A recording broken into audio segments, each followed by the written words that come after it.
MIgardener, and man am I excited. It is great weather outside today. For all you Michiganders, the cold weather is finally lifted, and I think spring is finally here, and it should be, but you know, I guess it just never kicked in with Mother Nature to kind of warm up. But today it's finally nice, and it's the best weather we've had in a long time. And I checked the 10-day weather, and it looks like it's here to stay, so I decided to make the corporate decision of moving the tomatoes outside finally.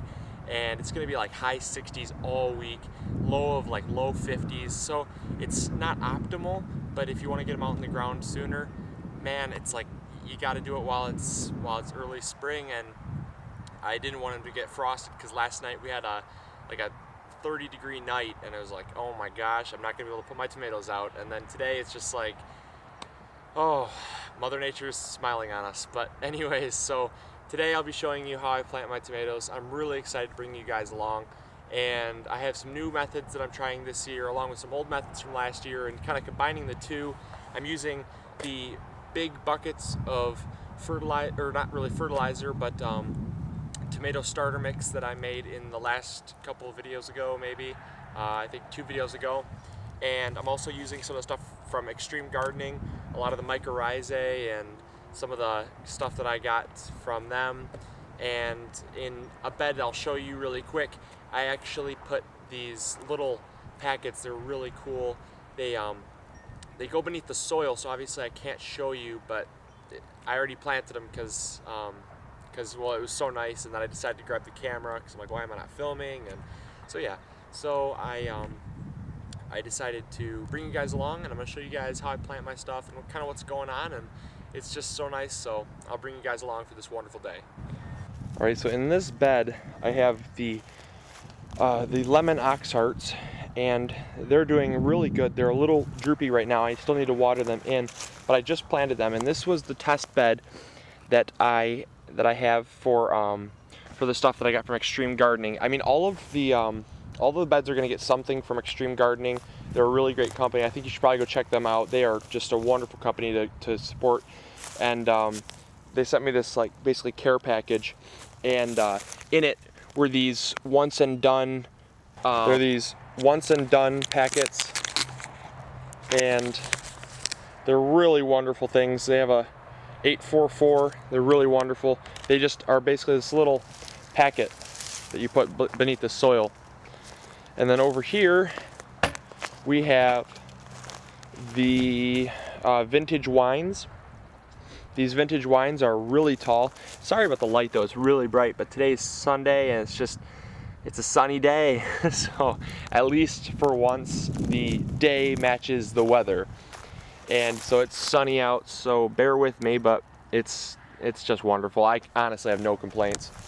And then in this bed, this is my new test bed. This is going to be what I'm showing you guys today, because pretty much the way I've planted before is how I've always planted. It's pretty generic. I'll show you one hole just so you can see how I plant, but it's nothing too extreme. What's cool is this, so I'll show you this when it comes time. And then this is the big Zacks. I have them 2 feet spacing by 2 feet spacing, so they get plenty of spacing basically. And then this is the striped German, same spacing for all my tomatoes. Last year I had them too close and it was a pain. And then this is the early Cascade right there. And then there is the, what is this? It's the banana legs. And then this is the cream sausage. Yeah, they're looking a tiny bit wilted, but that's just because they're out in the wind for the first time, and they have been hardened off, but they just aren't really used to the wind and stuff. And another thing that I thought I'd add is that I'm using this. Now, obviously they did not pay me or anything to advertise this, but this stuff is wonderful stuff. It's got not only a fertilizer, but it also has, if I can get in on it, it also has mycorrhizae. So it's just wonderful stuff. I've grown with some beneficial bacteria before with the Espama products. They generally have some beneficial bacteria, but this year I'm really loading in the beneficial bacteria just to see how much I can pump in the growth. So I'm going to show you guys how I plant my normal tomato plants, and then I'm going to move on to the cool black tarp tomato plants. Be right back. Okay, so now you have your tomato plant that you've chosen. You're going to want to dig your hole about as big as the pot, maybe a little bit bigger, because you want some loose soil around the plant to allow the roots to spread out and just love this soil. And oh my gosh, this soil is just, I mean, this is the best soil I have ever seen. This is great stuff. I amended this last fall with some compost and horse manure, and it's loose and fluffy, and I am expecting great stuff out of this soil. So I'm basically just digging that pretty deep there. I'm leaving some loose stuff. Now I'm going to jump to the next step where I need the beneficial bacteria and stuff. Okay, so when you're planting your tomatoes, I have my super starter mix here. I'm going to plant about half a shovelful of that, about a quarter of a cup, and then a half a shovelful of the green sand. Green sand is basically just ground up ocean rock that has a lot of trace minerals and stuff, kind of similar to azomite, but not nearly as potent. And then I have my mycorrhizae, and I generally put about 1/8 of a scoop in there. You don't need a ton because they'll multiply. And then what I do is I just mix that all in, just like that. Give it a nice twist and a pop, and it should mix it all around there. Next, you're going to take your plant. Look at these roots. It's got a great root mass on them. Not many root-bound roots there. I'm just going to take the plant, position it in the hole there. I'm just going to backfill. And this soil is just so great. Again, I mean, I cannot stress enough that soil is the key to a healthy plant. And then what I do is I mound up a little bit around the stem, and then I take my hand and I just make a trench.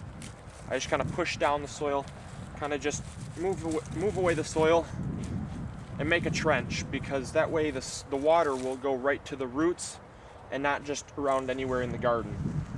So that's how I plant normally.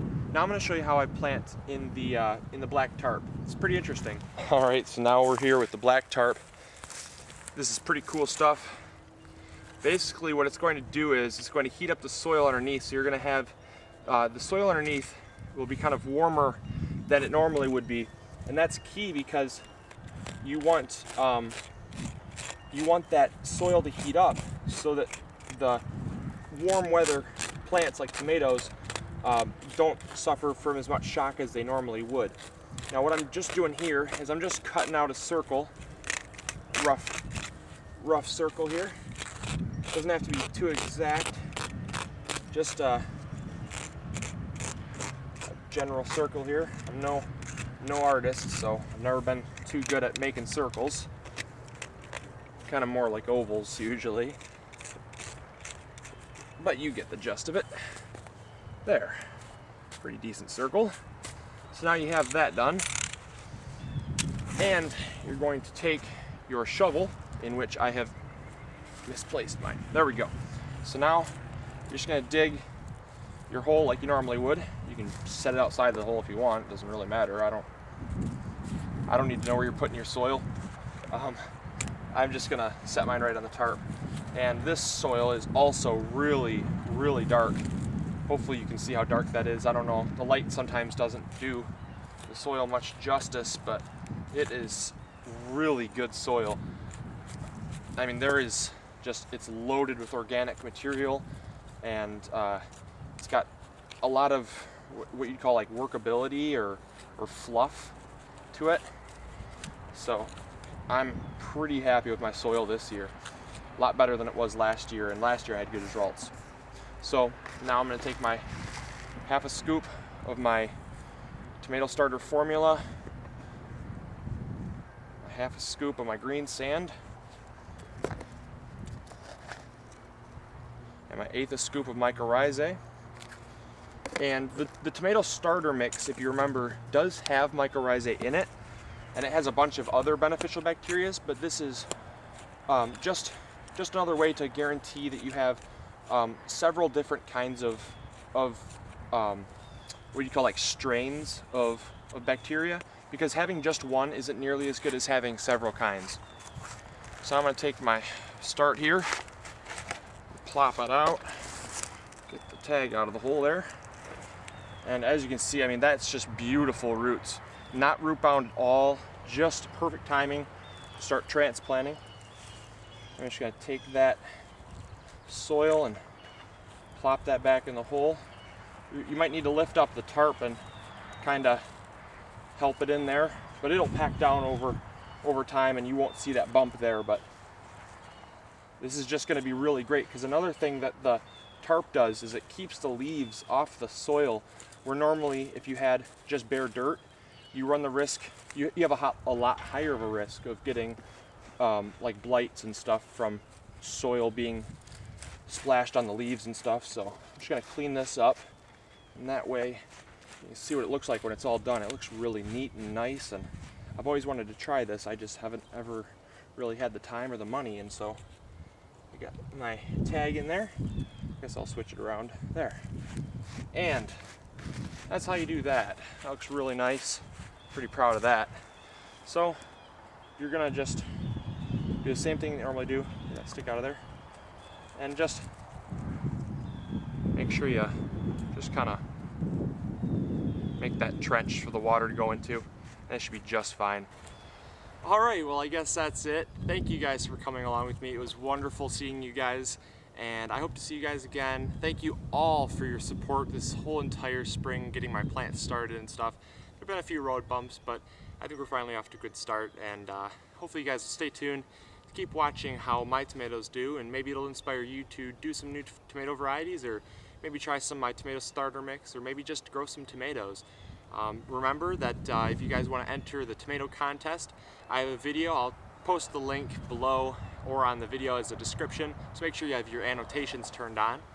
And if not, you can always go to my channel and check out my other videos, and it'll be probably about 6 or 7 down, and it's just pretty simple. It's called World's Biggest Tomato Contest, and there's a $50 cash prize and a custom t-shirt. So make sure you check that out and get your entries turned in. Due date's October 1st, and hopefully I'll see you guys later. So I will talk to you guys later, and as always, remember to grow big or go home.